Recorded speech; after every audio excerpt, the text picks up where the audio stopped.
હસવાની વાત ઉપર બધી આપણે લઈએ છીએ બરાબર, પણ સાસુ વહુના સંબંધો, હમણાં સાસુમાં એક છેલ્લો જોક કહીને પછી એક સારી વાત તમને કહું કે એક વહુ એટલી બધી સારી કે હું મારા ભાઈબંધને ઘેર ગયો ને, એની વહુ બિચારી શાંતિથી ઊભી હતી ને સાસુ બેફામ બોલ્યો, એ વેતા બૈળી છું, તારામાં મીઠું નથી ને મીઠાની તાણ છે.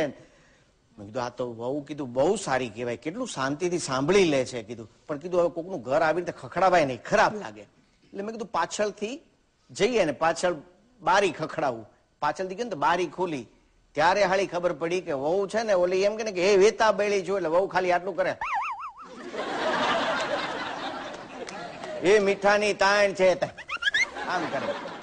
કરજો બહેનો અહીં બેઠા સાસુ સામે કરજો ક્યારેક, મજા આવશે. મેં કીધું આમાં સાસુનો વાંક નથી, વહુનો વાંક છે. પણ હકીકતમાં વહુ જો એટલું સમજી લે કે હું આ ઘરની દીકરી બનીને આવી છું, અને સાસુ જો એટલું સમજી લે કે આવનાર છે કોકની દીકરી છે, હવે મારે દીકરી તરીકે રાખવાની છે, તો આ સંબંધ અહીં પૂરા થઈ જાય.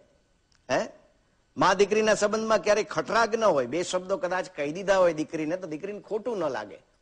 એવી જ રીતે દીકરીને પણ જો માં કંઈક કે માને આગળ દીકરી કંઈક કે તો એમાં ખટરાગ ન થાય.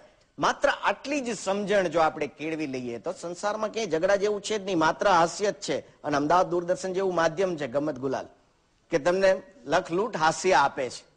તો છેલ્લે એક શેર સાથે હું આજનો કાર્યક્રમ પૂરો કરું कि जब तक बिके नहीं थे कोई मोल न था, जब तक बिके नहीं थे कोई मोल न था, आप लोगों के प्यार ने खरीद लिया, हम अनमोल हो गए.